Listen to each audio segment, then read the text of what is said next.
welcome to the show. I'm your host, Jon Blok, and today we have a true Web3 OG in the building.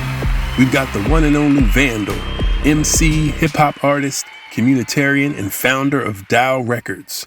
Vandal will tell us all about his new future-forward project that pulls inspiration from the past. And I love that. The future pulling inspiration from the past. That's a really great idea. Don't get me wrong. I love the future and all the twinkling lights, automated functions, processes, and algorithms, but for the vibes, for the soul and fundamentals of emotion and good old common sense, I look to the ancestors of history to learn from them. You know, there should be some type of university or higher education dedicated to teaching new generations about the coolest vibes of history. I almost forgot. There is. It's called old school. Okay, let's get on with the show. Welcome to ROK the BLOK. I'm your host, Jon Blok, and today's special guest is none other than the legend, the OG, Vandal of DAO Records. Vandal, what's up, man? How you doing? Yeah, John, what's good? What's good? All is well out here in Southeast Asia. Feeling the vibes, late evening, ready to get on the block with you. Oh, that's what's up. That's what's up. Man, I was looking back at the calendar and we had you as a guest some years ago when we were doing this. So it's great, full circle. Some time has passed between us and it's awesome. You've got all kinds of new things. You always keep it popping and moving. So I know you have this new cool project out right now with animated character and cassettes. Like, what is that? Who you collabing with and what's that all about?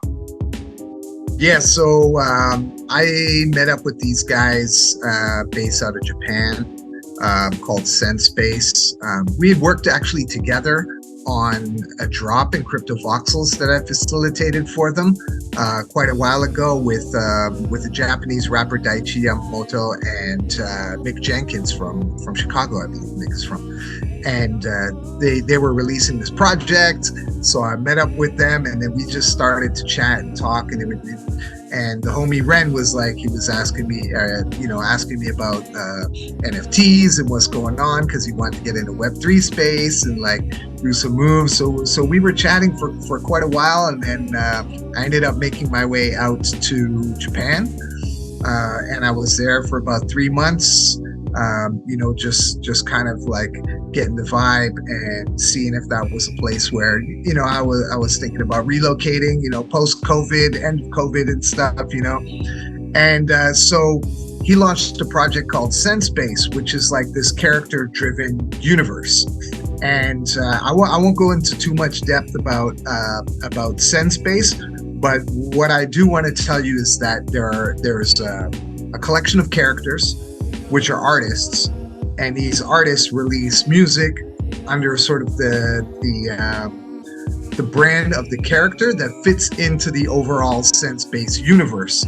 So that's where the whole project for Dr. Booth, which was a name I gave my character, and I was like, I want to be a microphone, an old SM58 with the head of the mic as my head, with a bucket hat. I want the mic stand to be my body, wearing some fly sneaks. So, the artist that they're working with is super talented, illustrator, and he put together the Dr. Booth character for me. And from there, it was like, actually, for me, it was a breath of fresh air because, I'd been working on crypto tracks for a little while, and I hadn't actually like put my head down and, started to do an actual project. And I thought this would be a great opportunity for me to like take this character, develop it through the course of a mixtape, where like sort of all the songs in the mixtape reflect what this character is about, where they're from, their homies, and so that just kind of came to be. And then after that, it was, I think we finished in June, might have been around June we finished recording, and it wasn't until October that it dropped, end of October. Wow, that's super dope. So beats, so you working with one producer, you creating beats, a couple of producers, who's doing the instrumentals? Yeah, so for this project, I worked with Paul Kranz from Beat DAO, and I was looking for a particular feel on this project, something that was a bit more sort of lo-fi but jazzy with a slight twist of Dilla, like that kind of vibe. And he sent me like 17 beats and we used 16. So the vibe was perfect, and then we rolled off of that, and the whole creation process was really amazing. He sent me the beat. I would get inspired right away. A few of the tracks I'd come up with concepts already for them, and then kind of drafted out some lyrics. But yeah, Paul held it down, and big up to him. He also did the mixing and mastering for the project. So yeah, big up to Paul. That's really dope, man. And I love how you found new inspiration, because we do what we do and then find a new way to put a twist on that. What did that pull out of you as an artist? Or what direction or road did it take you down that you hadn't been down before as an MC? Well, typically, yeah. So typically I write about, like in my music, I write about, my experiences, places I've been, the things that I'm doing, the things that I'm interested in. So this gave me an opportunity to kind of create a new character and like kind of become that character and write lyrics that were, a reflection of, what I thought my character should be or could be. And so that was a lot of fun. I felt it was kind of like, writing a book or telling a story or, do this really sort of storytelling rhymes, but at the same time, like playing around with different concepts in between. So like most of the songs are like 1 or 2 verses. So they're nice and short, mixtape style. The whole project's about 24 minutes or so.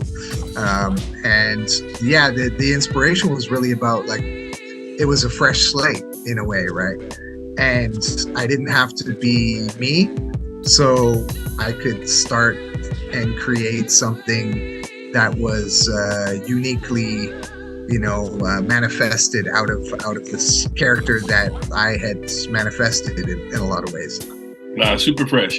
And I mean, the project itself is unique, and how you are releasing it is kind of special as well, right? You guys aren't just kind of dropping this on Spotify and stepping off.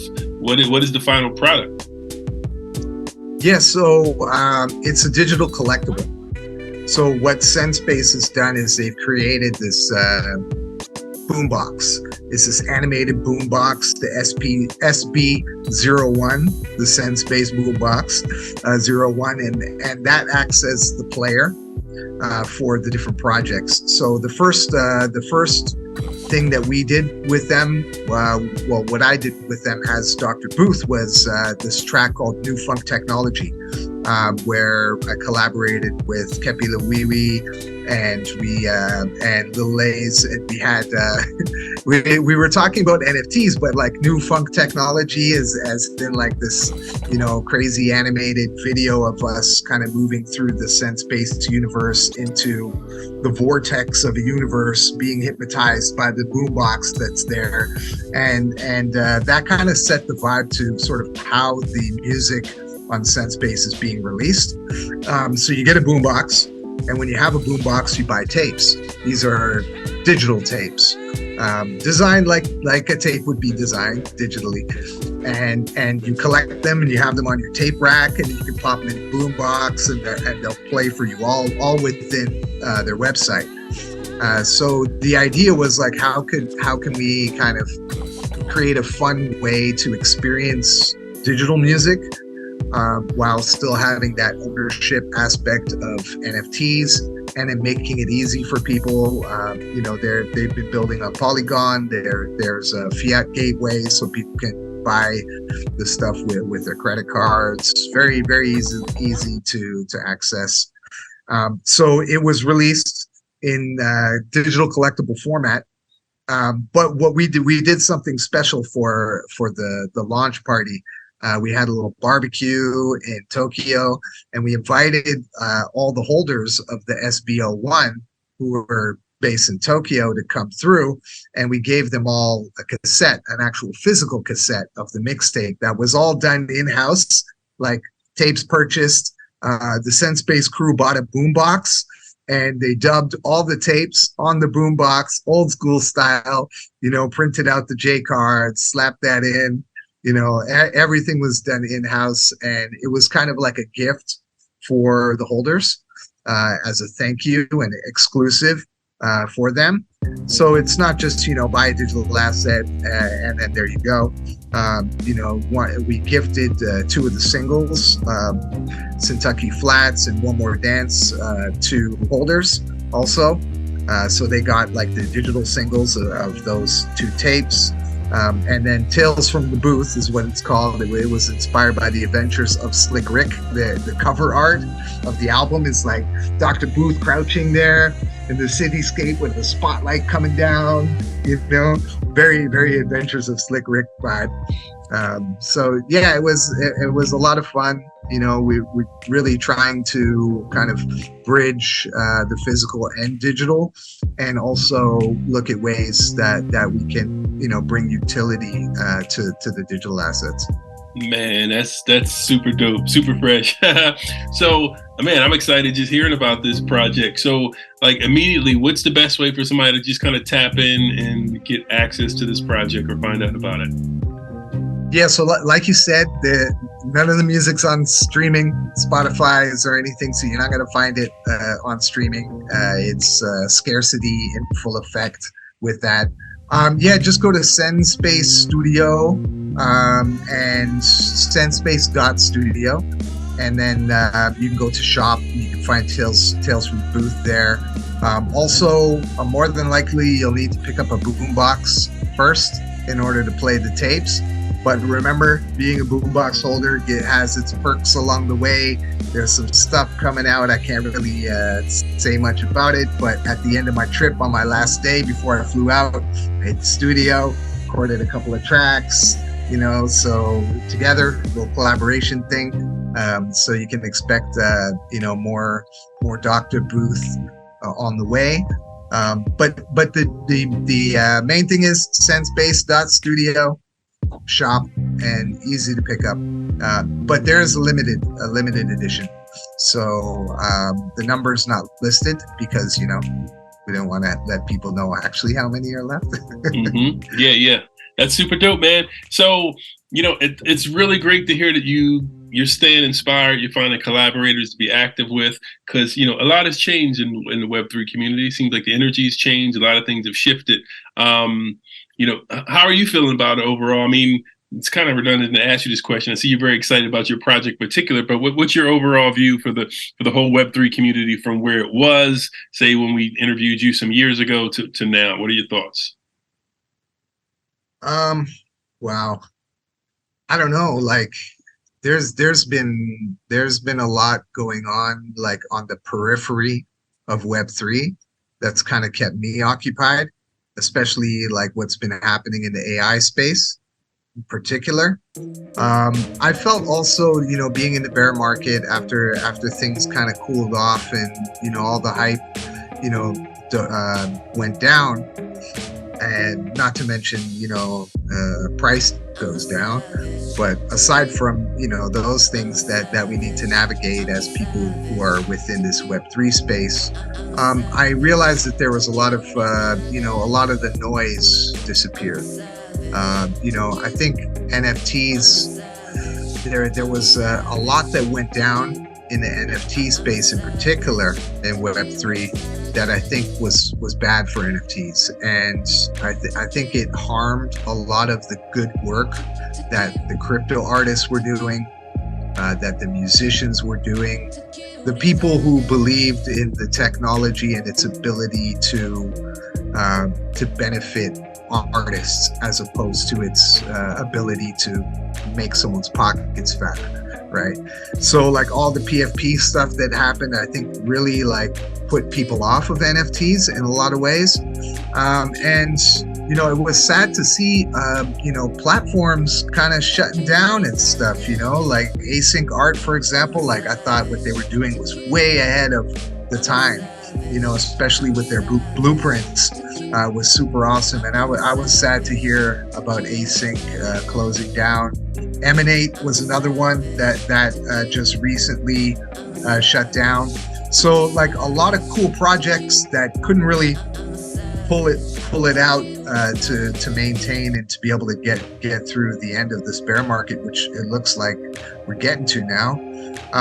So, you know, I think a lot of people, like, for example, myself with DAO Records, it was, you know, attempting to build things and finding challenges and looking at, you know, new ways to kind of pivot, because I felt like, you know, having an offering that's specifically focused on NFTs, say for music, wasn't really going to be what I was hoping it could be earlier on, before the bear market set in. So that kind of drove me to look at how we can pivot to incorporate the other technologies on the periphery and look at how we can activate things more on ground, and looking at communities from that perspective, but also just kind of plugging away on life, I guess. You know, life is an interesting thing, the things that happen in life, you know, so you just kind of ride the boat. Yeah, true. And you have a unique perspective. I mean, as an artist and an entrepreneur with DAO Records and navigating, you know, you've been a pioneer in the Web3 space for some years now. How are things now with DAO Records? I know you guys are doing some collaboration with the jazz band. I heard through the grapevine, like Grammy, you know, artists, you know, so tell us about that. Yeah, that was earlier this year. So I guess a lot of time has passed since that happened. But one of our last kind of major hyped releases was with Metajax, for a jazz musician called Arturo Sandoval. He's super famous, Grammy Award winning trumpeter, and his album was nominated for a Grammy. And this was the first album that was released as music NFTs, which, you know, we had the privilege of hosting and releasing on DAO Records. And we were super excited. Like, you know, Arturo, I got to interview him and talk to him about, you know, NFTs and his life and technology, and, you know, what inspired him and how he can inspire other artists. And it was a really amazing experience. He didn't win the Grammy, unfortunately, but, you know, first NFT album to be nominated for a Grammy, I think, you know, we can put that one on the shelf and be like proud of our accomplishments, you know. But since then, we haven't been really releasing anything, mainly because we ran out of money, for one, and because of the pivot for two, and also you know, challenges, as I'm not a developer myself, so I don't have the technical chops to kind of keep things going. And I think it would also kind of be unfair to artists who came into the fold and kind of within this bear market environment to be like, oh, well, you know, this is the situation. You know what I'm saying? So I'm really trying to find a better angle for DAO Records to kind of live on in sort of a rebirth or a new birth, to bring it back to life when the time is right. I feel like next year is a good time. So I've been looking at getting things prepared for that, but, you know, for now it's kind of been on hold. Okay, all right. Hey, I appreciate that. Sharing that information with us. So, you know, again, you being an OG in the space, what are your tips to a creative kind of poking their head in right now and saying, what's going on over on this side of Web3? What are some, like, you know, 3 top tips you would recommend? I think they're the same tips that I had before. Just experiment, you know, don't have too many expectations. Try not to spend your money in the wrong place. Like, don't invest more than you can afford to lose, kind of thing. Especially, like, you know, when you're coming into crypto, there's or in Web3, there's that element of, oh, token price go up, right? And that's an incentive for a lot of people to come into the space. But play around with the tech. I think that there's a lot of really cool things that have been built. Explore how you can use them, how understand kind of how they work, and look at how you can implement them in what you're doing already. Those are great. Listen up, guys. Those are great tips.